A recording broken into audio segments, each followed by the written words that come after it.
Hello, आप सभी का मेरे इस चैनल पर फिर से स्वागत है। तो आज हम जानेंगे अगले 5 से लेकर अगले 15 दिनों का पूरा मौसम के बारे में पूरा डिटेल में। पश्चिमी विक्षोभ से कहां पर कितनी बारिश होगी इस पर डिटेल में डिस्कस होगा और साथ ही जीएफएस का अगले 15 दिनों का फोरकास्ट को भी हम देखेंगे। सो अभी इस वीडियो को एक लाइक करें एंड मेरे चैनल को अभी सब्सक्राइब करें और भी ऐसे ही वेदर फोरकास्टिंग वीडियोस पाने के लिए। तो आज 12 अप्रैल है और कल जो पश्चिमी विक्षोभ से पहाड़ों में एक्टिविटीज चल रहा था वो जा चुका है, बट एक और स्ट्रॉन्ग पश्चिमी विक्षोभ अभी हम पाकिस्तान और एडजॉइनिंग अफगानिस्तान के ऊपर देख सकते हैं। इसके साथ एक साइक्लोनिक सर्कुलेशन पश्चिमी राजस्थान के ऊपर भी बना हुआ है और एक और साइक्लोनिक सर्कुलेशन एटमॉस्फेयर के लोअर लेवल में बिहार के ऊपर दिखाई दे रही है और अरेबियन सी में एक एंटी साइक्लोन को भी देखा जा सकता है। तो इनके इफेक्ट से मध्य भारत के कई पार्ट्स में बादलों को भी देखा जा सकता है, जिससे मध्य भारत के कई पार्ट्स में बारिश की एक्टिविटीज जारी रहेगा। और पश्चिमी विक्षोभ का प्रभाव से आज रात से ही उत्तर भारत के पहाड़ों में बारिश का एक्टिविटीज में, स्नोफॉल का एक्टिविटीज में और भी इंक्रीज करने वाला है और उत्तर पश्चिमी भारत में भी बारिश और आंधी में कल से इंक्रीज करने की संभावना है। और अगले 24 से 48 घंटे तक मध्य प्रदेश, छत्तीसगढ़, विदर्भ, मराठवाड़ा, मध्य महाराष्ट्र के कई पार्ट्स में 30 से 40 किलोमीटर प्रति घंटे की आंधी के साथ बारिश और गरज चमक के साथ ओले भी गिर सकते हैं, जो कि 12 अप्रैल में ये होने की संभावना है।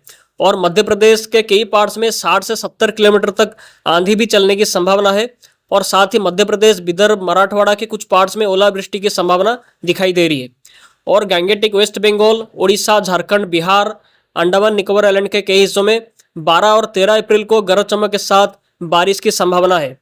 और तेलंगाना, केरला, माहे, इंटीरियर कर्नाटका, कोस्टल आंध्र प्रदेश, यानम, तमिलनाडु, पुडुचेरी, कराईकल में अगले 7 दिनों तक मध्यम बारिश के साथ आंधी चल सकता है। और जो स्ट्रॉन्ग WD अभी अफगानिस्तान के ऊपर है, उसके साथ अरेबियन सी से मॉइस्चर का फ्लो बहुत व्यापक रूप से उत्तर पश्चिमी भारत को मिलेगा 13 से लेकर 15 अप्रैल तक, जिसका प्रभाव से जम्मू कश्मीर, लद्दाख, गिलगिट बिल्तिस्तान, मुजफ्फराबाद, हिमाचल प्रदेश और उत्तराखंड में 13 से लेकर 15 अप्रैल तक भारी बारिश, 30 से 40 किलोमीटर आंधी के साथ गरज चमक के साथ स्नोफॉल होने की संभावना है व्यापक हिस्सों में। और साथ ही उत्तर प्रदेश, पंजाब, हरियाणा, चंडीगढ़, दिल्ली, राजस्थान में गरज चमक के साथ 40 किलोमीटर आंधी के साथ ओलावृष्टि और बारिश होने की संभावना है पूरे 12 से लेकर 16 अप्रैल तक। और साथ ही राजस्थान में धूल भरी आंधी भी चलने की संभावना है 13 और 14 अप्रैल को, जिसका स्पीड 60 से 70 किलोमीटर रह सकता है। और हेल स्टॉर्म के बारे में बात करेंगे तो जम्मू कश्मीर के साथ पंजाब, हरियाणा, राजस्थान, हिमाचल प्रदेश, उत्तराखंड, पश्चिमी उत्तर प्रदेश में 13 और 14 अप्रैल को हेल स्टॉर्म होने की संभावना भी दिखाई दे रही है। और अगले 7 दिनों तक अरुणाचल प्रदेश, असम, मेघालय, नागालैंड, मणिपुर, मिजोरम, त्रिपुरा के साथ, सिक्किम के साथ, सब हिमालयन वेस्ट बंगाल के कई पार्ट्स में बारिश का एक्टिविटीज गरज चमक के साथ जारी रहने की संभावना है।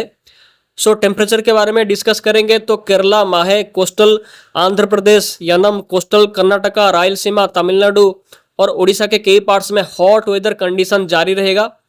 15 अप्रैल में उड़ीसा के कुछ पार्ट्स में हीट वेव का वार्निंग भी जारी किया गया है। और उत्तर पश्चिमी भारत के सभी पार्ट्स में टेम्परेचर में 3 से लेकर 5 डिग्री तक गिरावट होने की संभावना है, जो बारिश का एक्टिविटीज होगा उसकी वजह से 13 से लेकर 16 अप्रैल तक। और पश्चिमी भारत में टेम्परेचर 2 से लेकर 3 डिग्री तक नीचे आने की संभावना है अगले 2 दिनों के अंदर। बट पूर्वी भारत के कई पार्ट्स में टेम्परेचर 2 से लेकर 3 डिग्री तक इंक्रीज करने की संभावना है अगले 2 दिनों के अंदर। तो यहाँ पर हमने अगले 5 से लेकर अगले 10 दिनों के अंदर कहाँ पर कितनी बारिश होगी और टेम्परेचर का कंडीशन क्या रहेगा इसके बारे में पूरा डिटेल में डिस्कस कर लिया है। तब चलिए जीएफएस के अगले 15 दिनों का रेनफॉल कहाँ पर कैसा होगा उसके बारे में डिस्कस करते हैं।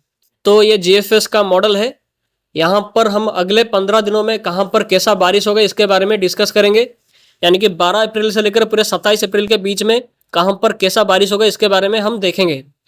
तो यहाँ पर देखेंगे तो 12 से लेकर 14 अप्रैल तक मध्य प्रदेश, महाराष्ट्र, विदर्भ, उड़ीसा, छत्तीसगढ़ के कई पार्ट्स में बारिश, आंधी तूफान और ओलावृष्टि की संभावना लगातार बना हुआ है। और जो पश्चिमी विक्षोभ का प्रभाव हम देखेंगे तो पश्चिमी विक्षोभ से 13 से लेकर पूरे 16 अप्रैल तक पूरे जम्मू कश्मीर, लद्दाख, गिलगिट बिल्तिस्तान, मुजफ्फराबाद, हिमाचल प्रदेश, और उत्तराखंड के साथ राजस्थान, पंजाब, हरियाणा, चंडीगढ़, दिल्ली, उत्तर प्रदेश, मध्य प्रदेश और गुजरात के भी उत्तरी पार्ट में बारिश, आंधी तूफान, ओलावृष्टि और भारी बारिश की संभावना दिखाई दे रही है पूरे 13 से लेकर 16 अप्रैल तक। और पाकिस्तान के भी कई पार्ट्स में आज से लेकर यानी कि 12 अप्रैल से लेकर पूरे 16 अप्रैल के बीच में लगातार बारिश का प्रभाव दिखाई दे रही है। स्नोफॉल उत्तरी पाकिस्तान के हिस्सों में दिखाई दे सकती है और पाकिस्तान के बाकी के पार्ट्स में आंधी तूफान, ओलावृष्टि की संभावना भी दिखाई दे रही है पूरे 12 से लेकर 16 अप्रैल तक। बट ये पश्चिमी विक्षोभ जाने के बाद एक और स्ट्रॉन्ग पश्चिमी विक्षोभ 16 अप्रैल के बाद से फिर से आने की संभावना दिखाई दे रही है, जिसका प्रभाव से पाकिस्तान के साथ उत्तर पश्चिमी भारत और उत्तर भारत के सभी पार्ट्स में फिर से 17 अप्रैल के बाद से 17 से लेकर फिर 21 अप्रैल के बीच में बारिश, आंधी तूफान, ओलावृष्टि की संभावना फिर से इंक्रीज करने की संभावना है। और इस पश्चिमी विक्षोभ का प्रभाव से उत्तरी गुजरात के हिस्सों में भी कुछ बारिश, हल्की बारिश की संभावना 18 और 19 अप्रैल में दिखाई दे रही है।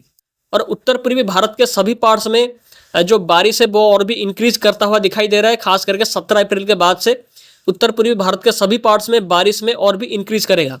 और 21 अप्रैल के बाद से ओडिशा, छत्तीसगढ़, मध्य प्रदेश, जो महाराष्ट्र, तेलंगाना, आंध्र प्रदेश के हिस्सों में काल बैसाखी, आंधी तूफान का एक्टिविटीज में इंक्रीज करेगा, जो कि उसके बाद लगातार जारी रहेगा। तो जीएफएस मॉडल का फोरकास्ट में आप साफ साफ देख ही सकते हैं वेस्ट बंगाल के हिस्सों में भी काल बैसाखी में इंक्रीज करता हुआ दिखाई दे रहा है। खास करके जो 25 अप्रैल के बाद से, उससे पहले वेस्ट बंगाल के हिस्सों में थोड़ी सी एक्टिविटीज कम होगी, बट 25 अप्रैल के बाद से एक्टिविटीज इंक्रीज कर सकता है।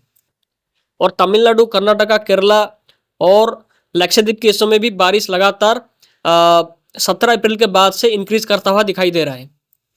तो यहाँ पर हमने जीएफएस मॉडल का अगले 15 दिनों का फोरकास्ट के बारे में डिस्कस किया है। कहाँ पर कैसा बारिश होगा, कब से इंक्रीज करेगा, इसके बारे में यहाँ पर डिटेल में डिस्कस किया गया है। तो साइक्लोन के बारे में अभी लॉन्ग रेंज मॉडल्स क्या फोरकास्ट कर रहे हैं, इसके बारे में मैं आपको थोड़ा सा जानकारी देना चाहता हूँ। तो ये जीएफएस के एनसेम्बल फोरकास्ट है। यहाँ पर जीएफएस के कुछ एनसेम्बल मेंबर्स साइक्लोन को लेकर कुछ इंडिकेशन दे रहे हैं अरब सागर, बंगाल की खाड़ी दोनों में। तो यहाँ पर हम देख सकते हैं कि 21 अप्रैल के बाद से दक्षिणी पूर्वी अरब सागर के साथ दक्षिणी बंगाल की खाड़ी में कुछ एक्टिविटीज का संकेत मॉडल की तरफ से आ रहा है। बट एक्चुअली अगर क्लाइमेटोलॉजी के हिसाब से हम बात करेंगे तो अरब सागर पे अप्रैल मंथ में साइक्लोन नहीं हुआ है। रेयर केसेस में ही देखा गया है कि अरब सागर पे अप्रैल मंथ में कोई साइक्लोन का फॉर्मेशन करे। बट जो एनसेम्बल का फोरकास्ट आ रहा है वो एरर हो सकता है। बट अभी अरब सागर में कोई भी सिस्टम बनने की संभावना अप्रैल मंथ में तो नहीं है। और बंगाल की खाड़ी में भी संकेत आ रहा है कि 22 अप्रैल के बाद से कुछ दक्षिणी बंगाल की खाड़ी में कुछ हलचल हो सकता है। तो यहाँ पर साफ साफ दिखाई भी दे रहा है। तो मेरे हिसाब से बंगाल की खाड़ी में 28 अप्रैल से पहले कोई भी साइक्लोन या सिस्टम बनने की संभावना नहीं है, बहुत ही कम चांस है। और अरब सागर में मई 20 से पहले कोई भी सिस्टम बनने की संभावना भी नहीं है। तो जो एनसेम्बल फोरकास्ट ऐसा इंडिकेशन दे रहे हैं इतना जल्दी फॉर्मेशन को लेकर, वो फॉर्मेशन होने की संभावना नहीं है। इतना जल्दी कोई सिस्टम नहीं बनेगा। बट फिर भी अगर कुछ संभावना क्रिएट होगा तो मैं आपको लगातार मेरे चैनल पर जानकारी दूंगा। मेरा नज़र लगातार बना हुआ है। और अगर आपने अभी तक भी मेरे व्हाट्सअप चैनल को ज्वाइन नहीं किए हैं तो जल्दी जाके ज्वाइन कीजिए, क्योंकि उधर मैं लॉन्ग रेंज मॉडल्स का पिक भेजता रहता हूं जो कि मैं इधर शेयर नहीं करता हूं। तो आज के इस वीडियो पे इतना ही। फिर मिलते हैं अगले वीडियो में। आप सभी का बहुत बहुत धन्यवाद वीडियो में आखिर तक बने रहने के लिए। फिर मिलते हैं अगले वीडियो में। आप सभी का दिन शुभ हो।